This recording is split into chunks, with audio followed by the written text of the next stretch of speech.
Hey, and welcome to Financial Confidence. I'm your host, Lynn Demmons, and we appreciate you for joining us here at WYTV7 Christian Broadcasters Network. You're listening to episode 103.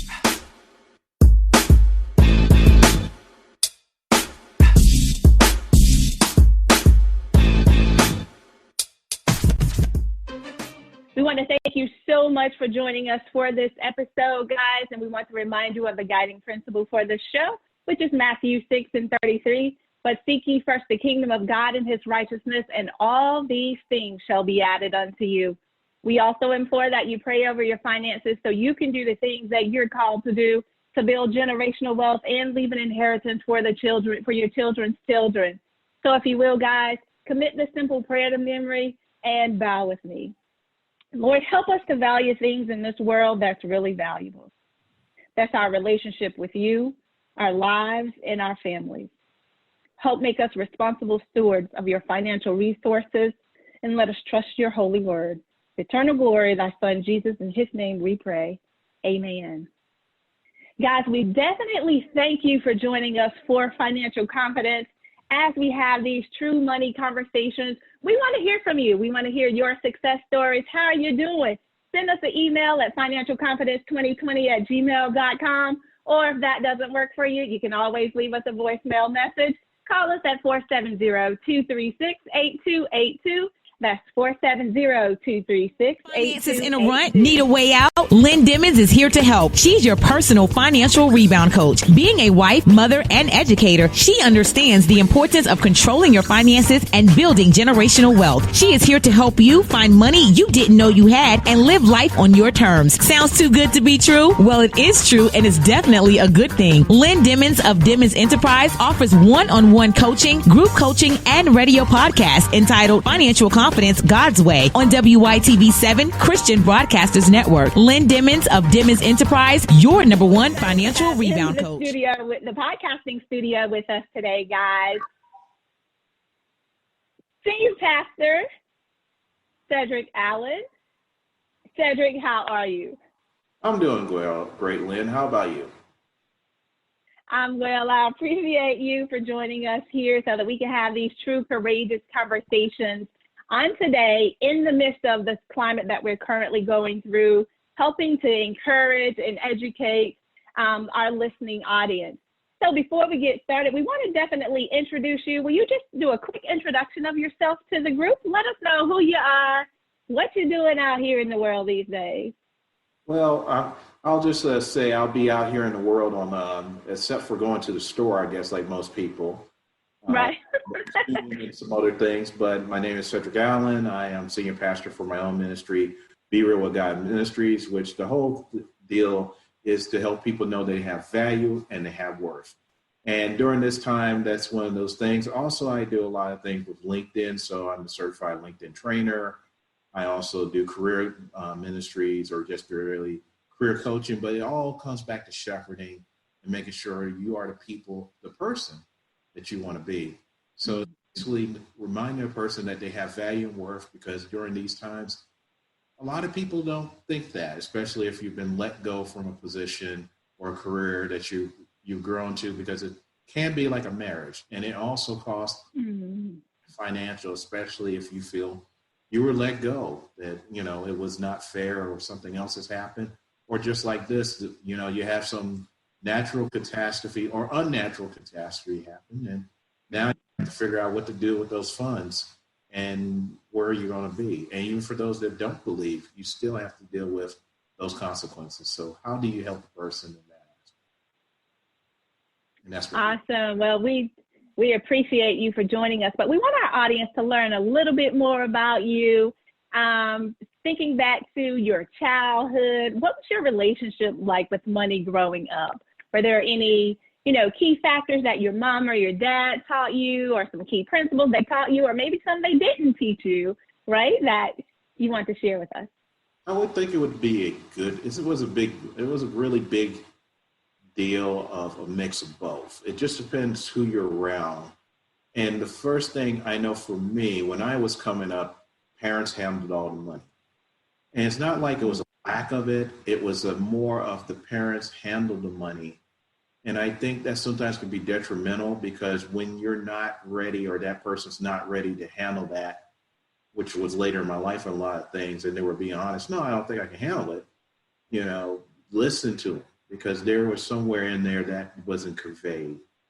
And I think a lot of aspects that became a problem in a way, but it sometimes leads to you not giving as much. And it didn't lead to that to me, but it led to it just being, in my case, was a lot of overgiving to people and doing things and just having, how do you deal with that? Because a lot of us, if we don't know and have the right focus, especially in the Christian aspect of how to focus money, how to trust in God, how to wisely spend it and also invest with it. And that's was one of the things that if mom and dad are always handling the money and not really I wouldn't say dragging, but bringing that child into it to actually say, okay, this is this. Don't expect if you give them $100 that it's all going to stay there. And you're like, where's $100? I said, well, I did this, I did that. My case, one of the first times with money, I ended up something really dumb of giving quarters to people at arcade because they wanted to play a game, a loving spirit and do that, but you're spending all this money, but then you ask, and then you also think, depending on the family, it could be a private relationship where we believe, but we don't discuss it as much. So that they play twofold in the aspect. So I gave quietly. I didn't let my left hand know my right hand what I'm doing, but in a way, that could be a little detrimental. So it sounds weird, but that's how I look at it. Well, I wouldn't necessarily say weird because I could say I can relate to that as well. Because a lot of the times in our homes, that's just the norm. The parents handle the funds. The kids, that was like, we were doing grown folks business right now. So you go, and do what you need to do. And that was the way that it was for many. So thinking about that, you did share about spending your quarters at the arcade, but I also want you to talk about your first job. Do you remember your first job that you had? And what was that? Oh, that was going to be CNN. That was my first real job working as, in a news company that big, where later on I got the Emmy Award for 9/11 coverage out of CNN Atlanta. You're learning in that aspect, the thing of budgets, but also that kind of job, and there's nothing really a difference between that. I'm going to say this in a way, but, I've always seemed to be in those high pressure jobs, if it either was media news or right now ministry. Ironically, I joke with people, I tell them CNN only gave me 3 gray hairs. Ministry, family, and this whole other thing has given me more gray hairs than I would love to talk about. Absolutely. Handle money and the loss and just a hard day. You're coming in from work. What do you do? How much money are you spending to relax? Is it, okay, bucks, Netflix, go out to a movie theater, go see something to eat, get away from places? Are you flying around the world?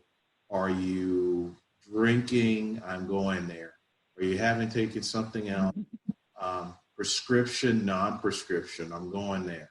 What are those things that are you using to rest, get away, beat the stress? And for those of us in that or don't know Jesus Christ, because I didn't become a Christian until later on. I'm one of those saved twice people. So as a pastor, I understand that.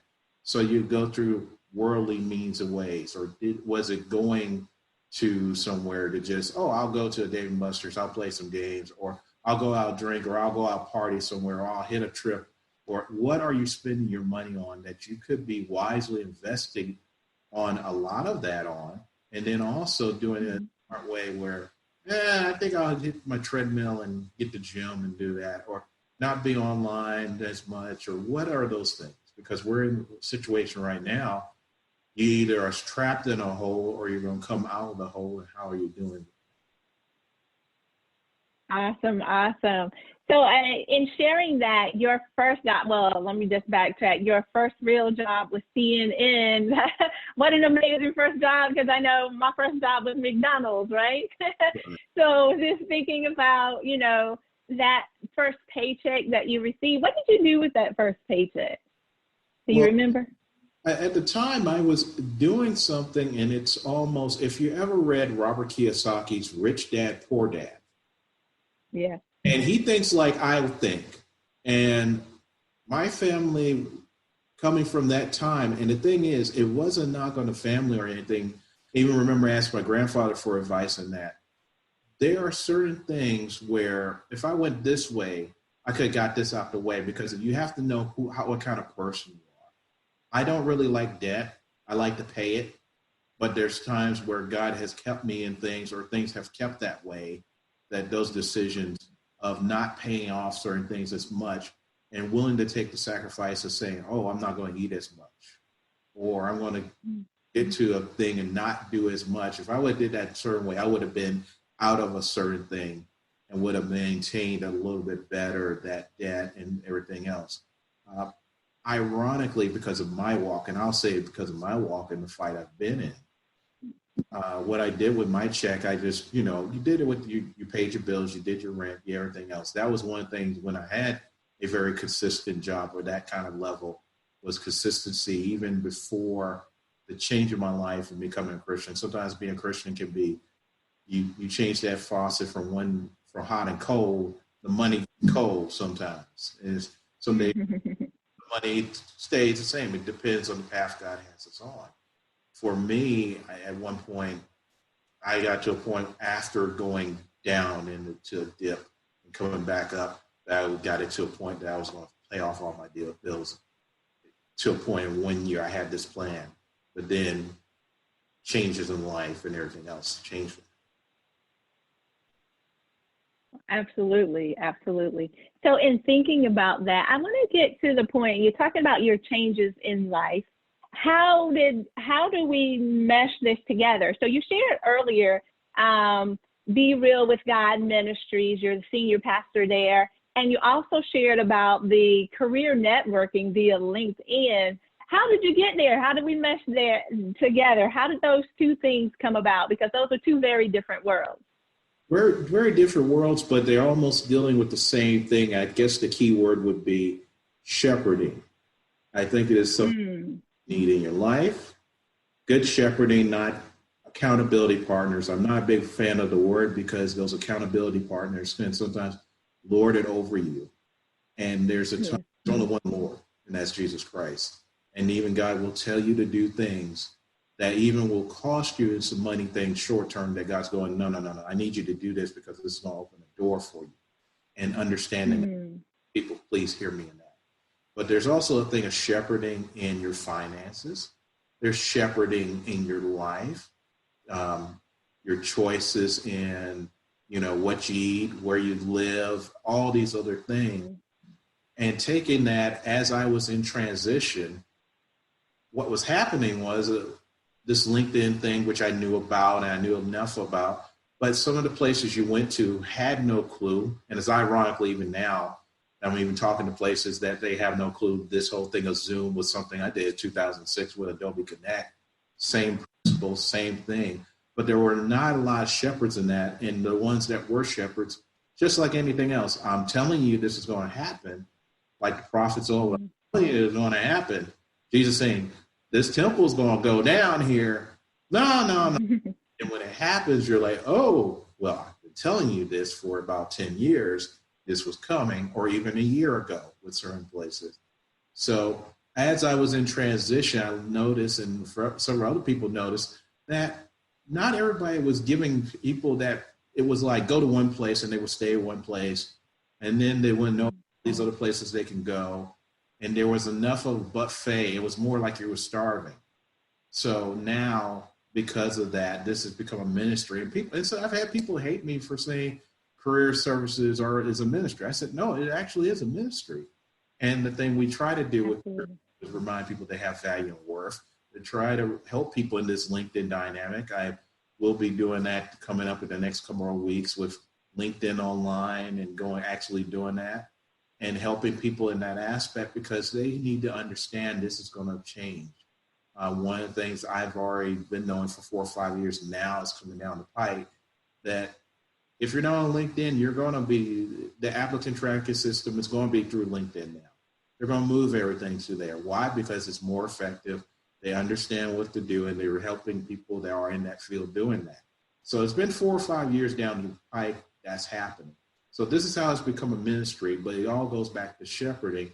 And who's the biggest shepherd? Jesus Christ. He took 12 guys. Mm-hmm. One he knew was crazy anyway. And right.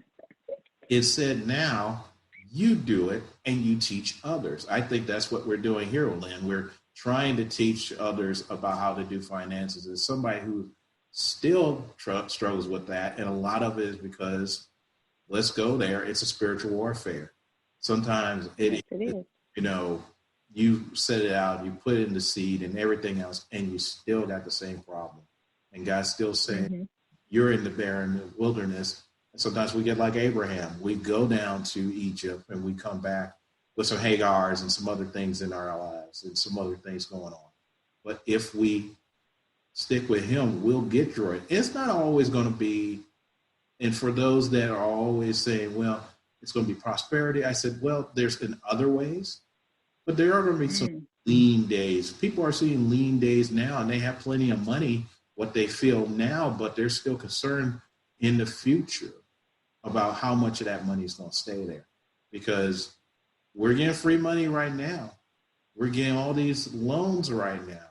But you know, everything with loans, you're going to have to pay them back at some point.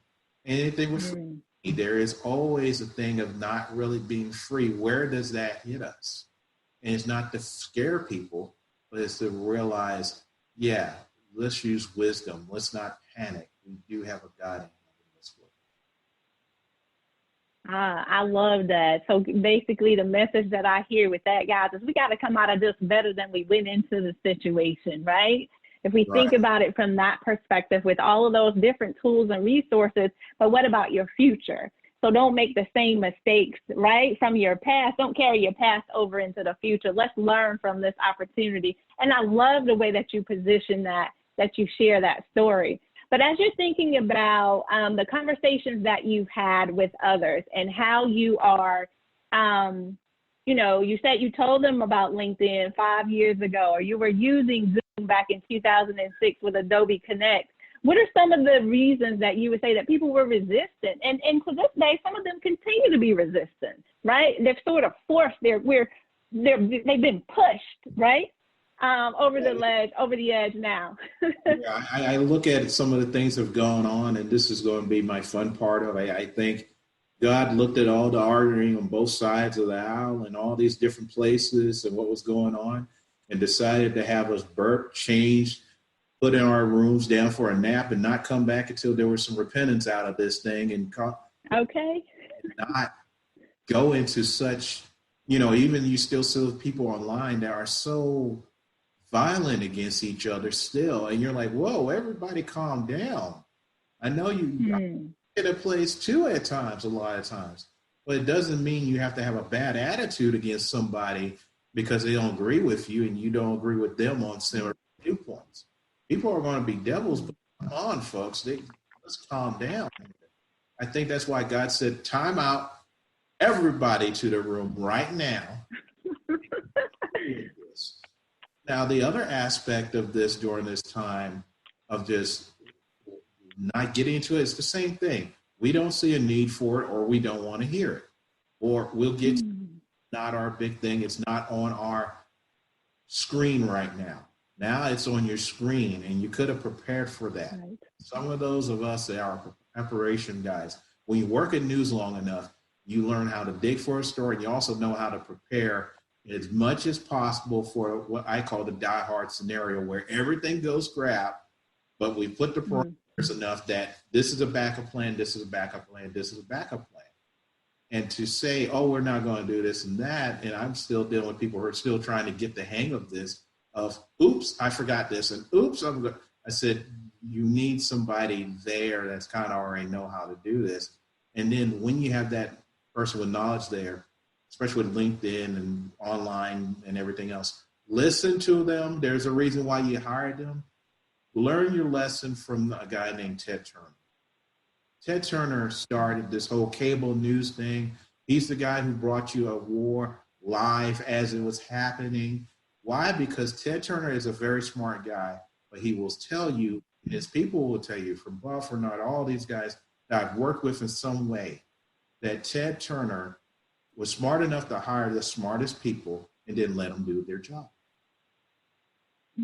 Treat them fairly. It wasn't the best pay because they were starting out then. But then the perks, the everything else, the family thing of being involved. He did what, you would do that. The same thing with Jerry Falwell Sr. did that. The great ones, or the ones that are in there, understand enough to work with something and say, okay, here are smart people. Let them do the job. They know what they're talking about and then do it. And they're smart enough to hear and look for the next thing. This is why I tell people, when I said to some people say, what do you do? I said, build networks. Why? Because I was around the best of the best. I don't read history. I don't just read history. I make history. I do. Wrestling commentator back in the WrestleMania days, early days, would say history being made. Well, the only way history is going to be made is two ways. One, you read history, and then two, you go out and make history. We have a lot of people that spend too much time reading history, and then other ones that don't want to make history. And then by the time it's done, it's history. We're sitting here waiting for the make history. Allow history be made. So in a long story short of that, I know I'm going longer past my usual 2 minutes here of explanation. When you're dealing with LinkedIn, it's understanding the mentality and the reasoning and the thought process behind it. Not many people can explain it. And then the time window you give the people to do that. I usually do 2 hours. It goes past 2 hours because why? It takes a long time to do that. So when that is done, you got to be able to give them the cores that they need to do it. You can't do it in 45 minutes to an hour. It's got to be 2 to 3 hours. At the most, to give them a taste so they can understand it. And then the first part is always the part I go through the whole thing of foundational. And they go like, why we need it? I said, because it doesn't work without a rundown. Awesome. So I love that. And I also want to say that while our listeners are in timeout, I love the way you position that. While they're in timeout, how can they find you, connect with you? Because you have some great information. And I know there's someone out there that wants to connect with you further to continue this conversation. So how do they do that? Well, do connect through me through LinkedIn on Cedric Allen at linkedin.com. Just look up Cedric Allen. You will find me in the black suit and black set. I think it's the black shirt, the black blue tie, something like that. But find me on there. That is the easiest way to find me. I also have a company page. I'm still, even at this downtime, because I've been doing all this stuff that everybody else is now doing. I've been online and all this other thing. I'm still fixing half of this stuff. But the LinkedIn page is the easier thing to do. Don't go through the other thing. Just go directly through a message through LinkedIn. I'll talk to you, just everything else. Also, Career Club at the LinkedIn group there. I believe I gave you, your viewers the Career Club LinkedIn or the Career Club email, which I believe is Career Club. Off the top of my head, I'm just going to everything. Career Club 30188 yes. at gmail.com. At gmail.com. I had to remember, did I flip it up or did I do something a little different with that one? But Career Club email works better as well, but LinkedIn first and then everything else. We do have a LinkedIn group that will get you in there and everything else. Show up for, we do Fridays at 10 a.m. Right now, Zoom for 2 hours, which I keep trying to stress to the great people at Apex. I'll give them a shout out, Apex Christian Singles Ministry, but it's not just singles. So when you come there, they're hosting and everything else, but they're allowing us to do that. But here's the deal. We come there and try to help everybody in those 2 hours. If we don't at that time, we try to meet up. I rather do it face-to-face because you really need to get out the house. You really need to get out the thing. But because of what we're going here, we had to play it a little different. I wanted to at least keep the connection. and it allows everybody to kind of do something a little different. And then while you're at it, folks, here's a free tip. Here's a free thing.